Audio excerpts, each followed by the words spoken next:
Well, to all the naysayers out there who say that I don't have perhaps the best pitching ability. Let's face it, Paul's a terrible pitcher.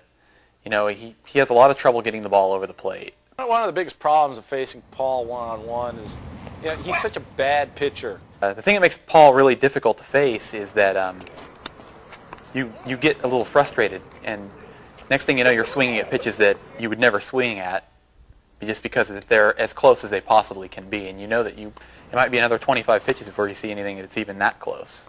C-Town occasionally will give you some meat. Paul, you could sit there for a week and get nothing.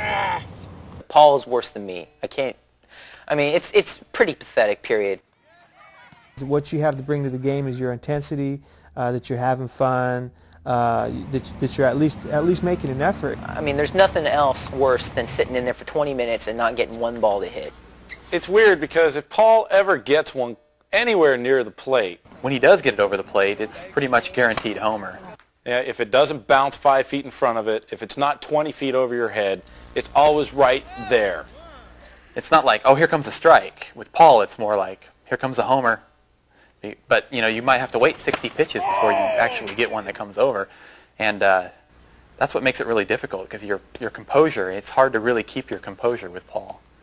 Yeah, I do have the highest ERA, or for layman's people, earned run average. I've given up the most home runs, but you know that's just one part of the game anyhow. I mean, you know, I don't see how that's really going to affect me as a player,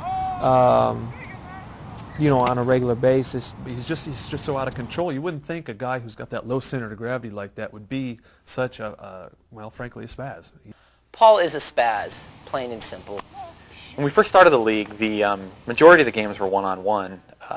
But when you played against Paul, I mean, you got to keep running all the way back there and get the ball and run all the way up, throw it back to him. Him throwing the ball inside and outside, you were running all over the place, you know, trying to get the ball. And this will go 30 times before you get a pitch to swing at. By the time you get some meat, you're so tired from running for 5 miles that you just can't bring yourself to swing the bat. Then when you were pitching, he was throwing the ball back to you. It was 20 feet over your head. So, I mean, you basically ran in an equivalent of a New York marathon every time you played Paul. Every ball is going in every which way direction except the right direction.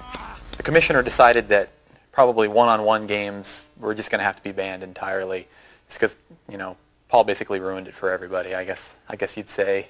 Frankly, it's been perplexing to me for the longest time how he's even in the league. I mean, how he clawed his way to the pros, I'll never know.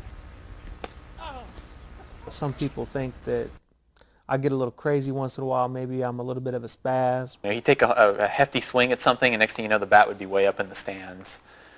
Yeah, there's been incidences of bats being thrown.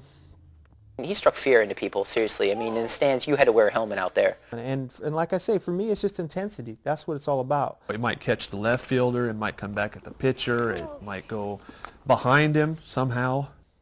Yeah, maybe I hit or almost hit, you know, 1 or 2 people. You have to be aware at all times for not only the ball but the bat when you're facing Paul. That's just the price of the game. I mean, if you went to a hockey game, you know, you run the risk of getting a hockey puck slammed in your face.